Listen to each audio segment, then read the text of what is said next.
This is the front line in the war on terror. That's according to the Pakistan government.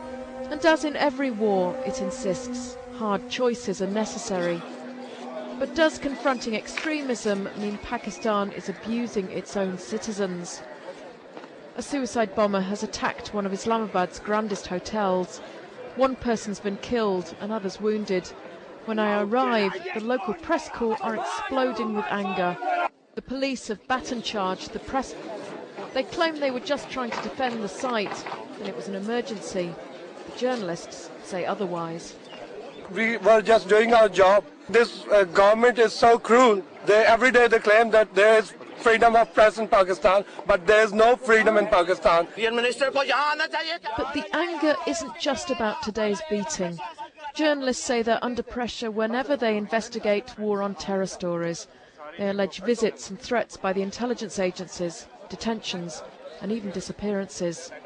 Human rights groups say this is part of a wider pattern. They say hundreds of people have been arrested and their detention officially denied. The government has been using the cover of fight against terror to decimate and suppress political opposition within the country. Everyone, says the Commission, even terror suspects, must be protected by habeas corpus. It's backing a case before the Supreme Court. Relatives of the missing have travelled from across Pakistan to the hearing. The court has demanded information from the government about 43 missing men. It's been told where 35 of them are. Most are in custody. They said my brother had gone on jihad, but he was arrested while he was watering his fields. Was he fighting jihad in his village, against the wheat? Up till now, 2.5 years, no trace of him. The families have formed a campaign group. Their leader is Amina Massoud, who says her husband was among many who went missing in Pakistan just after the London July the 7th bombings. She believes there was British pressure and Pakistan wanted to be seen to be doing something. We don't want to go back to our homes. They are like hell for us. We want our husbands back. We want our sons back. We don't want to live without them anymore. So this is your son? Yes. There are affidavits from former detainees claiming to have seen some of the missing men in prison. And Amina Massoud says there are other allegations. A few of the former prisoners have said they were interrogated by Americans. One agrees to an interview, so long as I hide his identity. We meet in a hotel room. I was drinking a milkshake with a friend in Islamabad. They tied my hands and feet with chains, unhooded me and dragged me into a car. And I was held and interrogated and tortured for 15 days. The investigation was mainly by Pakistanis, sometimes Americans. What sort of torture did they do? They would ask me to kneel. My hands and feet were tied, and they beat me with sticks and whipped me on my feet, on my hips and my arms. The Americans would ask questions. Can you tell me what the Americans looked like? Same to you. So blonde like me? Yeah. Some women is coming and some men's. Two other former detainees have told me they were interrogated by Americans.